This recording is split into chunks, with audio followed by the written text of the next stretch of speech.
Goods received, entering the supplier barcodes onto a GRN. That's a goods received note. Now this video will show you how to enter the supplier barcode when booking items into stock.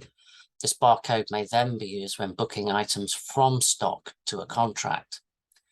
This saves having to print out your own barcodes for the items. It will make for quicker and easier issuing of the items from stock to a contract, as the actual item may then be scanned rather than a code on a shelf edge or trying to locate a product code if one hasn't already been applied to the item. After entering the GRM, we will then show you how easy it is to book the items to a contract with either the supplier barcode or our own company generated code. So first of all, I need to do a goods received note against a purchase order that I placed. So we go to goods received, type in the purchase order, and then we have the items that were on the purchase order that we're going to receive. So we give it a delivery note number. I'll just say it's RJS 1018. And then I just need to say what the supplier code is and how many received. So supplier code, I can then take the actual item, scan the code, and then type in how many have been delivered. So we'll say that we had 40 received on this. And then simply enter the delivery. Don't need to print any labels because I'm going to use the labels that are already on the packaging. I'm not going to worry about printing a goods received note for this example. And there we have the goods received. So if we look at how that looks in our material stock, I'll just go to material stock and I can use the supplier code to locate that. You'll now see there was my original purchase order with 50. It's saying I've got 40 received, so I've still got 10 due.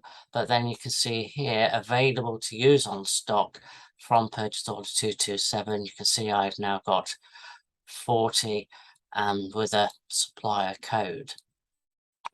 So now we'll look at issuing that to a contract. So if I close that, and now say issue materials from stock to contract. So I'll select who I'm issuing them to. Says issue to myself, the contract that we're issuing them to,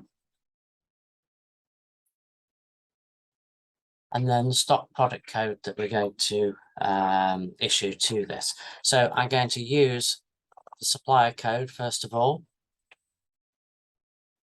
And you can see there, it adds that in with 1. Because I've scanned that item, one item, it will automatically just enter the quantity of 1. There are ways, if I say want to book 5 of those out, I could have scanned that either 5 times, or I could scan our own code and then change that and say we've actually supplied 2 of those. There's various ways of entering in the items from there. So I'll just remove some of those items. So once we scan those items in, either by using product code on the packaging or our own shelf edge code, or this code may even be applied to the packaging, I then issue the items to contract.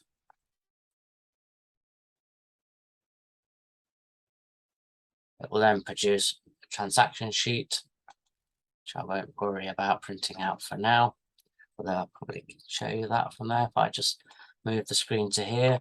So we get a transaction sheet showing the items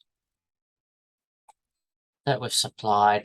The reason why we've got these codes here is if not all of them were used, we can put them back into stock.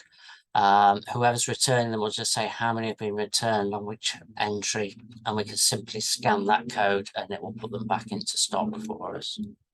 So if we look at the contract,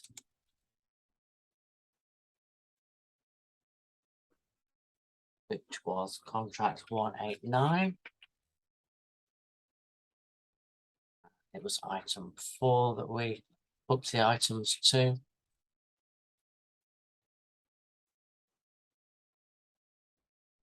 You can see there we now have the items that we booked from there. We'll be looking at another video about the batch codes where we can actually record the actual batch of an item that was issued to the contract.